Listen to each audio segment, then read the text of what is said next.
Assalamualaikum warahmatullahi wabarakatuh. Halo semuanya, selamat datang di video pembelajaran teratologi. Di video ini kita akan mempelajari mengenai toksisitas perkembangan dan uji multigenerasi. Sebelumnya, kami berterima kasih kepada Ibu Apoteker Mira Febrina Master Science yang telah memberi kami kesempatan untuk menampilkan video ini. Nah, sebelumnya ayo nih kita berkenalan sama anggota kelompok kami.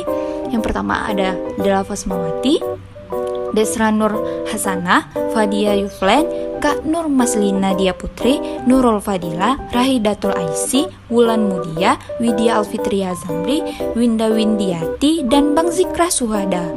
Nah, sebelum masuk materi nih, di sini ada pokok pembahasannya. Yang pertama ada definisi teratologi, yang kedua ada kelainan bentuk atau malformasi, yang ketiga ada definisi toksisitas perkembangan, yang keempat ada faktor khas yang menyebabkan toksisitas perkembangan, yang kelima ada toksisitas pada perkembangan janin, yang keenam ada pengujian dan penilaian resiko, yang ketujuh ada efek toksisitas, yang kedelapan ada uji multigenerasi, yang terakhir ada jenis jadwal pemaparan. Nah, langsung saja nih akan dijelaskan oleh rekan saya. Selamat menyaksikan.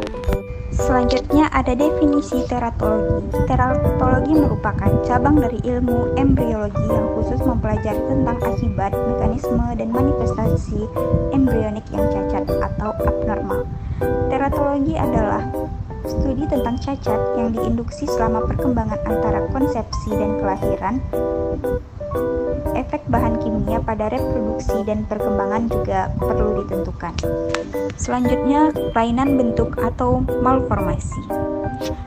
Kelainan bentuk atau malformasi yang sering ditemukan seperti yang pertama ada Sirenomelus, yang kedua polydactyly atau berjari banyak, yang ketiga ada Syndactyly atau jari buntung tidak berjari kaki dan tangan, yang keempat ada ekor, yang kelima dwarfisme atau kerdil, yang keenam cerohorisme atau cebol, yang ketujuh ada gigantisme atau raksasa. Toksisitas perkembangan. Nah, definisi dari toksisitas perkembangan ialah pertumbuhan struktural atau fungsional, reversibel atau tidak dapat diubah, yang mengganggu homeostatis, pertumbuhan normal, diferensiasi, perkembangan atau perilaku, dan yang disebabkan oleh gangguan lingkungan atau obat-obatan, faktor gaya hidup seperti alkohol, diet, dan bahan kimia beracun. Nah, toksikologi perkembangan adalah studi tentang efek merugikan pada organisme berkembang yang terjadi kapan saja selama masa hidup organisme yang mungkin diakibatkan oleh paparan bahan kimia atau fisik sebelum konsepsi atau salah satu orang tua. Nah, selama perkembangan prenatal atau setelah melahirkan sampai masa pubertas. Selanjutnya, faktor khas yang menyebabkan toksisitas perkembangan ialah yang pertama radiasi, yang kedua infeksi, yang ketiga ketidakseimbangan metabolisme ibu, dan yang terakhir obat-obatan. Toksisitas pada perkembangan janin. Yang pertama, iradiasi ibu dan kelainan bawaan.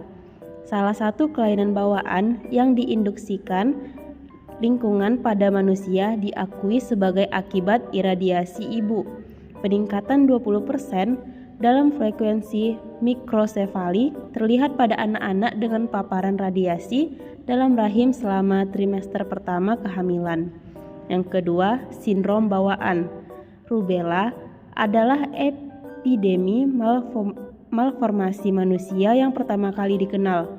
Ini menunjukkan bahwa virus harus melewati sawar plasenta untuk mencapai janin dan menyebabkan malformasi.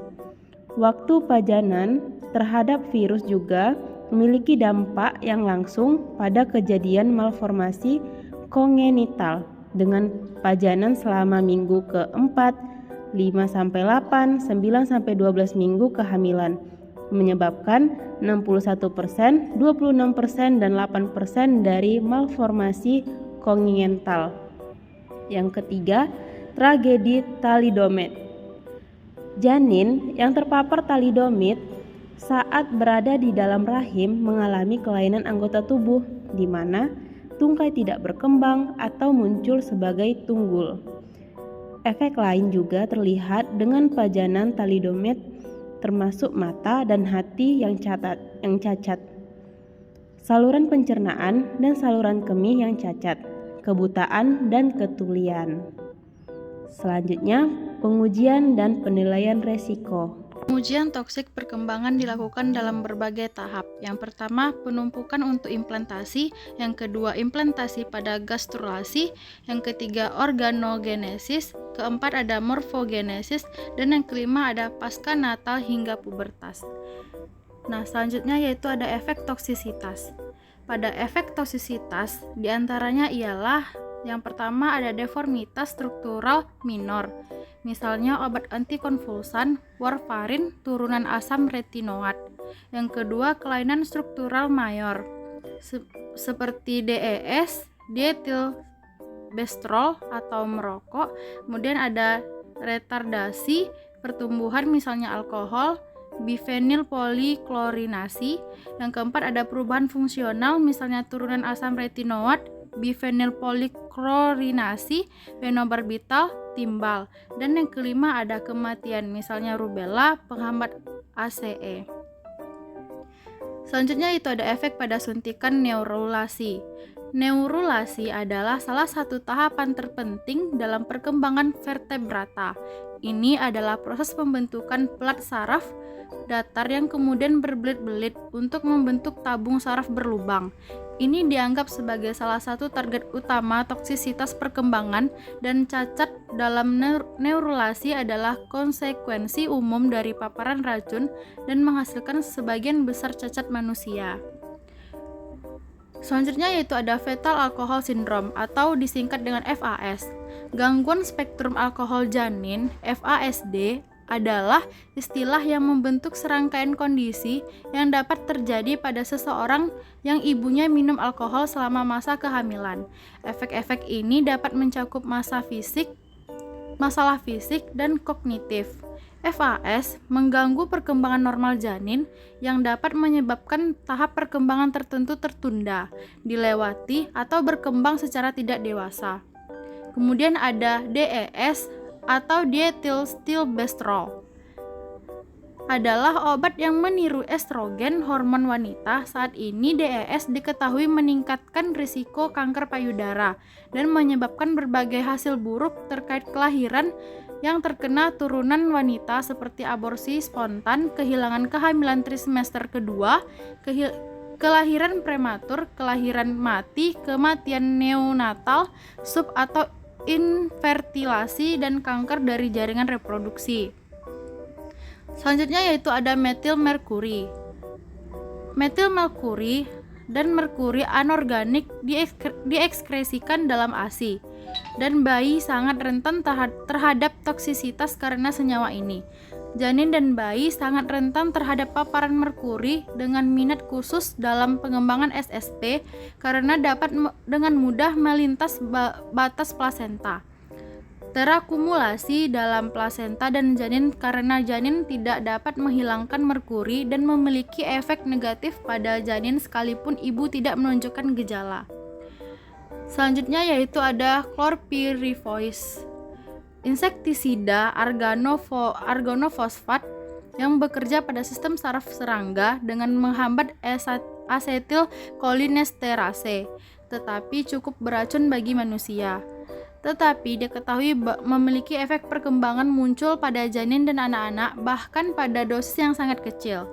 Telah terbukti menyebabkan refleks abnormal pada neonatus, perkembangan mental yang lebih buruk pada usia 2 dan 3 tahun, IQ verbal yang lebih buruk pada 3,5 dan 5 tahun, dan gangguan perkembangan meresap dalam 2 dan 3 usia setengah tahun. Pengganggu endokrin lingkungan. Pengganggu endokrin adalah molekul yang mengubah struktur atau fungsi sistem endokrin seperti DDT, BPA, dan lain-lain.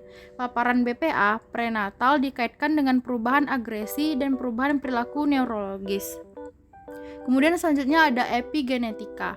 Sebagian besar racun diketahui hanya mempengaruhi sebagian kecil dari populasi yang terpapar. Hal ini disebabkan oleh perbedaan dalam susunan genetik organisme yang mempengaruhi metabolisme toksik dan pembersihan dari tubuh.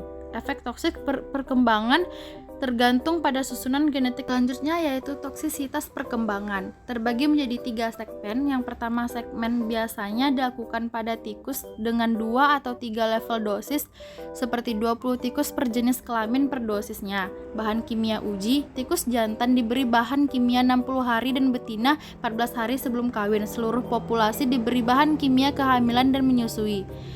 Pada segmen kedua dengan menggunakan 2 spesies termasuk 1 spesies non-deren, biasanya kelinci. Teratogen paling efektif bila diberikan selama trimester pertama periode organogenesis, jadi biasanya 12 kelinci dan 24 tikus atau tikus per kelompok.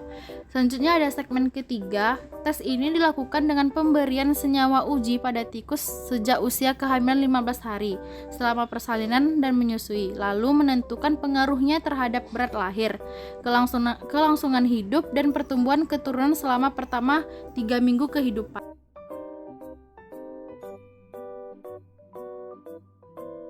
Selanjutnya yaitu uji multigenerasi.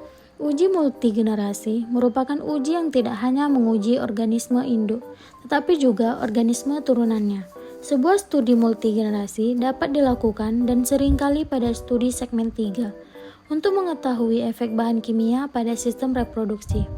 Dengan bahan kimia yang terus meningkat yang dihadapi manusia, perlu untuk mengidentifikasi, mengevaluasi, dan mengatur senyawa berbahaya untuk populasi manusia di semua tahap pajanan termasuk kehamilan. Secara umum, disepakati bahwa dalam prosedur pengujian pemaparan hewan laboratorium harus paralel dengan paparan manusia. Selanjutnya yaitu jenis jadwal pemaparan. Yang pertama itu ada study time.